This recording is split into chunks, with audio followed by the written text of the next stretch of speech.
Welcome to Book Club Preview. I'm Michael, and today we're looking at Warriors Fire and Ice, Chapter 11. Now, in this chapter, it starts off with getting some information that Fireheart has actually been visiting his sister several times since we last read the last chapter. I don't know if that's good or bad, but he's been sneaking off and seeing her when he gets a chance. Well, it's training day some more, and it's time to help Brackenpaw and Cinderpaw learn how to be warriors. And so they ask Fireheart and Graystripe, what are we going to learn today? What are we going to do? Say, today we're going to practice hunting. We're going to go on a hunting mission. And so they go off towards the Sunning Rocks. And it's actually really freezing outside. So when they get to the Sunning Rocks, the sunlight has been shining on these rocks and they're a little warm, and so they kind of relax on the rocks and, like cats do, feel the warmth from the rocks. And they listen and they kind of talk a little bit. But then Fireheart says, wait, shh, what is that? And immediately Cinderpaw jumps off towards the direction of whatever noise it was, and then it runs away. And he says that you have to wait. You have to listen. You have to be quiet. He said, let's try again. So they all sat there and waited again. 5 minutes, 10 minutes. Don't know how long it was. Oh, but finally, there's another scurrying sound, another scratching sound. And Fireheart gets up and he walks over close, not making any sound. And then he jumps and he grabs a vole and he throws it up, and it, boom, lands on the rock where they were laying, or maybe some other rocks, and it gets stunned, it squeaks, and he kills it. And the other apprentices are like, whoa, that was awesome, amazing. And then Fireheart says, yeah, it was okay, but I should have killed that vole quickly because of that squeak sound. And because that squeak sound, all the other animals in the area are hiding. And they're going to be hiding for a while. So we should go somewhere else and hunt. So they take off and they go towards the River Clan border where the frozen river is. And they're kind of talking and listening and hunting. And they mention how the river might be frozen already. When Cinderpaw hears this, now Fireheart's a little bit curious. But when Cinderpaw hears this, she runs towards the river, out of ThunderClan territory, into RiverClan territory. Now, when this happens, the other cats freak out a little bit, and they follow her to try and stop her. But they can't stop her fast enough. She goes onto the river on the ice.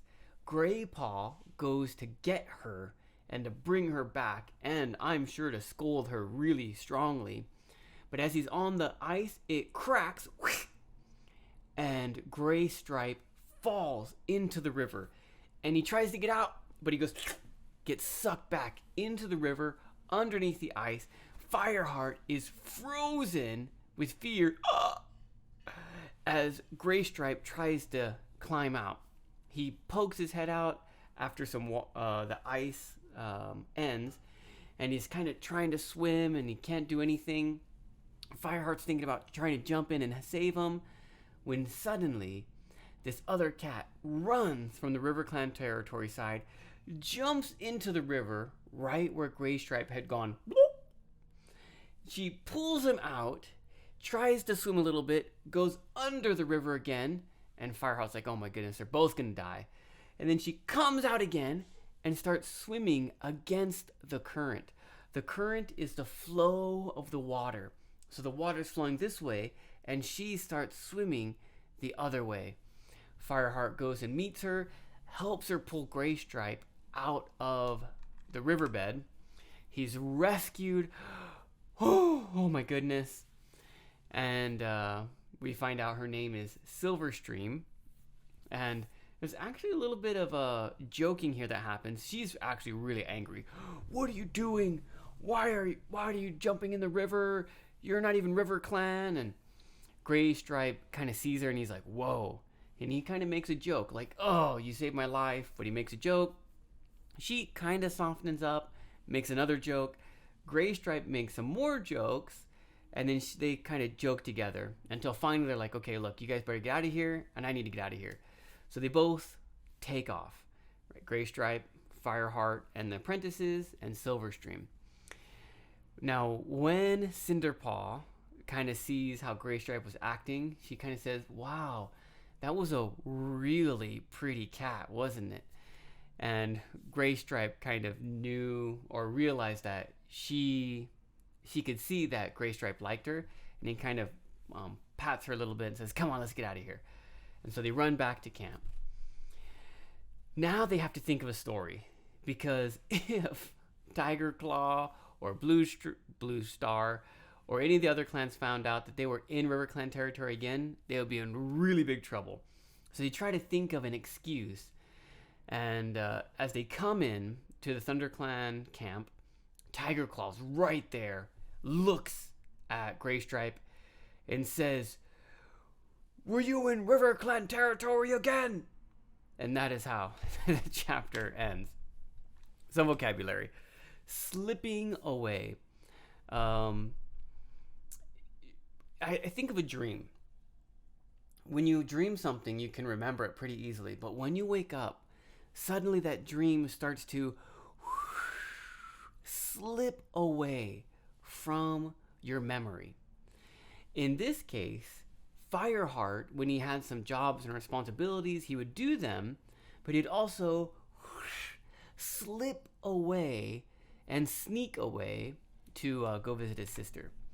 Crestfallen is really sad. I think of like a moon, crest moon, is a shape like this, but crestfallen, is shaped down. I think Cinderpaw might have been crestfallen because she lost the vole. Rigid, frozen. Maybe you've been so cold and you're holding something, and then when you try to put it down, your fingers are still like, you have to, this is rigid, frozen, stiff, strong. And Fireheart was frozen with fear, rigid with fear. Shred is to turn into little pieces. And I think it was Silverstream said, my father will shred me to a bedding if he finds out that I saved a ThunderClan warrior. I think her father might be Oakheart? Oh, no, Oakheart died. Who, something star. Tall Star? No. River Clan Star Cat. Maybe that's her father. Don't know. But if he found out that Silverstream saved a ThunderClan cat, he would rip her apart, shred her apart into bedding. Which is not true, but that's what we kind of say. Like, oh my goodness, if my dad finds out, he's gonna, I don't know, spank me until my butt is blue. That's the expression that we use in English. Spank me until my butt is blue. Like hitting me so hard that my butt changes to red, keeps hitting, changes to blue or black because you have a bruise. Oh, shred me to bits. Cuff. A cuff is kind of a punch, but it's a kind of a gentle punch. So if you can imagine a cat, cats always go bink, bink, bink to humans, to dogs, to each other. They always kind of cuff them. That leaves us with our discussion question. If you were Silverstream, would you save a ThunderClan cat? Oh, would you jump in that freezing river to save someone? Wow. And of course, please make your own discussion question. That is all the time that we have for today. But thank you so much for joining me for this episode of Book Club Preview. I'll see you soon. Bye-bye.